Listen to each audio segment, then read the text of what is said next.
আমাদের চারপাশে কিন্তু একটা অদৃশ্য জগৎ আছে, যেটা আমাদের স্মার্টফোন থেকে শুরু করে মহাকাশের স্যাটেলাইট পর্যন্ত সবকিছুকে এক সুতোয় বেঁধে রেখেছে। এটাই হলো ওয়্যারলেস স্পেকট্রাম।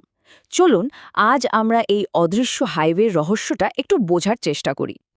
কখনো কি ভেবে দেখেছেন আমাদের চারপাশের এত এত ডিভাইস কোনো তার ছাড়াই কিভাবে একে অপরের সাথে ধাক্কা না খেয়ে অবিরাম যোগাযোগ করে যাচ্ছে? আজকের এই বিশ্লেষণে আমরা ঠিক এই প্রশ্নটারই উত্তর খুঁজব। যে কোনো টেকনোলজি বুঝতে হলে আগের গোড়ার কথাটা জানা দরকার, তাই না? তো চলুন প্রথমে আমরা সেই মৌলিক ফিজিক্সের জগতে ডুব দিই, যা এই পুরো ওয়্যারলেস কমিউনিকেশন সিস্টেমকে সম্ভব করে তুলেছে। আপনার পুরনো রেডিও থেকে শুরু করে ফোনের 5G পর্যন্ত সব ওয়্যারলেস টেকনোলজি কিন্তু একটাই অদৃশ্য হাইওয়ে ব্যবহার করে, যার নাম ইলেকট্রোম্যাগনেটিক স্পেকট্রাম। কিন্তু এই হাইওয়ে তো আর অসীম নয়, এটা একটা সীমিত প্রাকৃতিক সম্পদ। আর এখানেই কিন্তু আসল চ্যালেঞ্জটা শুরু হয়। এখানে ফিজিক্সের একটা খুব সাধারণ কিন্তু জরুরি নিয়ম কাজ করে। হাই ফ্রিকোয়েন্সির ওয়েভ অনেক বেশি ডেটা নিয়ে যেতে পারে, কিন্তু অল্পতেই বাধা পেয়ে আটকে যায়। অন্যদিকে লো ফ্রিকোয়েন্সির ওয়েভ কম ডেটা নিলেও অনেক দূর যেতে পারে, এমনকি দেয়ালের মতো বাধাও টপকে যেতে পারে। এটাই হলো স্পিড আর রেঞ্জের মধ্যে মূল লেনদেন বা ট্রেড অফ। তো থিওরি তো অনেক হলো, কিন্তু বাস্তবে এই স্পিড আর রেঞ্জের খেলাটা কিভাবে চলে? এর সবচেয়ে ভালো উদাহরণ হলো আমাদের সবার ঘরে থাকা ওয়াইফাই। চলুন এর ভেতরে একটু ঢুমারা যা। আচ্ছা, একটা মজার ব্যাপার বলি। অনেকেই ভাবেন ওয়াইফাই মানে ওয়্যারলেস ফিডেলিটি, কিন্তু জানেন এটা আসলে ঠিক না। এটা শুধুই একটা ব্র্যান্ডের নাম।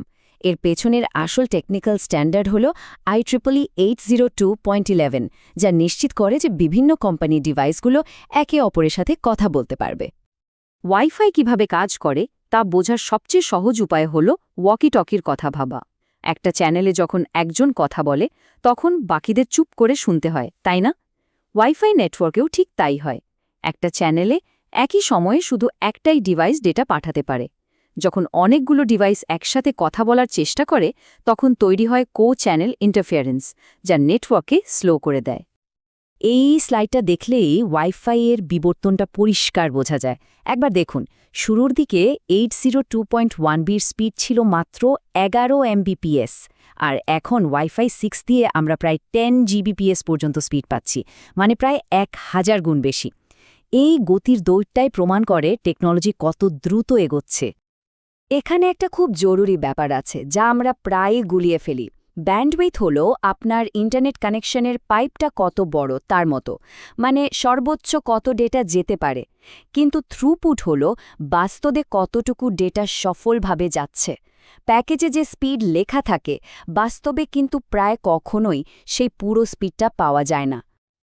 এই ছবিটা দেখলেই 2.4 গিগাহার্জ ব্যান্ডের আসল অবস্থাটা পরিষ্কার হয়ে যাবে। এটা অনেকটা একটা ভিড়ে ঠাসা পার্টির মতো, যেখানে সবাই একসাথে চেঁচিয়ে কথা বলার চেষ্টা করছে। চ্যানেলগুলো একে অপরের ওপর উঠে যাওয়ায় সিগন্যাল জ্যাম বা ইন্টারফিয়ারেন্স তৈরি হয়, আর আমাদের ওয়াইফাই স্লো হয়ে যায়। আচ্ছা, সব সময় তো আর গতির দরকার হয় না, তাই না? কিছু প্রযুক্তি বানানোই হয়েছে খুব নির্দিষ্ট কিছু সমস্যার সমাধানের জন্য। এবার চলুন ব্লুটুথ আর লোরার মতো কিছু স্পেশালিস্ট টেকনোলজি দেখি, যারা স্পিড, পাওয়ার আর রেঞ্জের মধ্যে একজন এক একটা পথ বেছে নিয়েছে।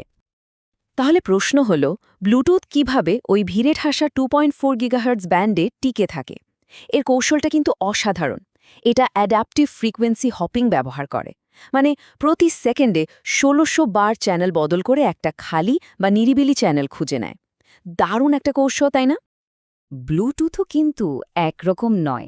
এর দুটো আলাদা ফ্লেভার আছে, একদম ভিন্ন ভিন্ন কাজের জন্য। ক্লাসিক ভার্সনটা হলো হেডফোনের মতো ডিভাইসের জন্য, যেখানে সমানে ডেটা আসা যাওয়া করে। আর আরেকটা হলো ব্লুটুথ লো এনার্জি বা BLE, যেটা বেশিরভাগ সময় ঘুমিয়ে থেকে পাওয়ার বাঁচায়। এটা স্মার্ট ওয়াচ বা ছোটখাটো সেন্সরের জন্য একদম পারফেক্ট।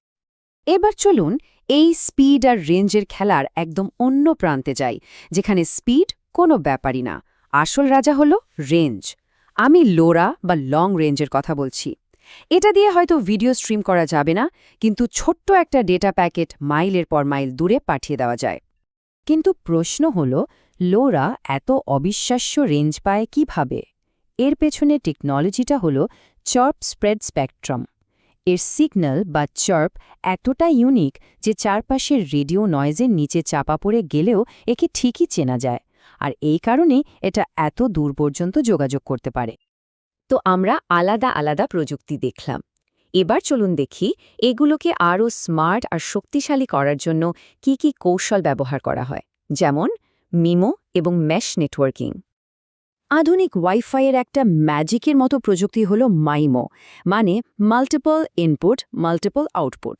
এটা একাধিক অ্যান্টেনা ব্যবহার করে একই সময়ে একাধিক ডেটা পাঠায়। আর সবচেয়ে মজার ব্যাপার হলো সিগন্যালের প্রতিফলন বা মাল্টিপাথ, যা একসময় একটা সমস্যা ছিল, মাইমো সেটাকেই কাজে লাগিয়ে স্পিড আর রেঞ্জ দুটোই বাড়িয়ে দেয়। মেশ নেটওয়ার্কিং অনেকটা একটা মাকড়সার জালের মতো, যা নিজে থেকেই নিজেকে ঠিক করে নিতে পারে। এখানে কোনো সেন্ট্রাল রাউটার নেই, প্রত্যেকটা ডিভাইস সরাসরি একে অপরের সাথে কানেক্ট করতে পারে। যদি কোনো একটা কানেকশন কেটে যায়, নেটওয়ার্ক সাথে সাথে নিজে থেকেই একটা নতুন রাস্তা খুঁজে বের করে নেয়। এতক্ষণ আমরা অনেক টেকনিক্যাল বিষয় নিয়ে কথা বললাম, কিন্তু সবকিছুর পেছনে মূল ভাবনাটা কি? আসলে এর পেছনে রয়েছে একটা বিশেষ মানসিকতা, যা ফিজিক্সের নিয়ম আর বাস্তবতার সীমাবদ্ধতার মধ্যেই থেকেই সেরার সমাধানটা খুঁজে বের করে। চলুন সেই ইঞ্জিনিয়ারের মানসিকতাটা একটু বোঝার চেষ্টা করি। তাহলে মূল কথা কি দাঁড়ালো? প্রথমত, সব ওয়্যারলেস টেকনোলজি একটা সীমিত সম্পদ, মানে রেডিও স্পেকট্রাম শেয়ার করে। দ্বিতীয়ত, স্পিড, রেঞ্জ আর পাওয়ার, এই তিনটার মধ্যে সবসময় একটা লেনদেন বা ট্রেড অফ থাকে। আর সবশেষে প্রত্যেকটা টেকনোলজি এক একটা নির্দিষ্ট কাজের জন্য সেরা। যেমন ওয়াইফাই হলো ডেটার জন্য, বিএলই পাওয়ার বাঁচানোর জন্য, আর লরা হলো দূরত্বের জন্য। বিখ্যাত পদার্থবিজ্ঞানী রিচার্ড ফাইনম্যানের এই কথাটা আমাদের একটা জরুরি বিষয় মনে করিয়ে দেয়। কোনো কিছুকে সত্যি সত্যি বুঝতে হলে সেটা নিজে হাতে তৈরি করা বা তার সমস্যার সমাধান করার চেষ্টা করা দরকার। আর ঠিক এটাই হলো একজন ইঞ্জিনিয়ারের মতো করে ভাবা, ফিজিক্সের মৌলিক নিয়মগুলোকে মেনে সীমাবদ্ধতার মধ্যে থেকেই কিভাবে সবচেয়ে ভালো একটা সমাধান তৈরি করা যায় সেই পথটা খুঁজে বের করা। আজকের এই বিশ্লেষণের পর আশা করি ওয়্যারলেস প্রযুক্তির পেছনের এই মানসিকতাটি সবার কাছে আরও পরিষ্কার হয়েছে। শেষ করার আগে একটা প্রশ্ন রেখে যাচ্ছি। আমাদের পৃথিবী যেহেতু আরও বিলিয়ন বিলিয়ন ডিভাইস দিয়ে জুড়ে যাচ্ছে, ভবিষ্যতের জন্য কোন ট্রেড অফটা সবচেয়ে বেশি জরুরি বলে মনে হয়?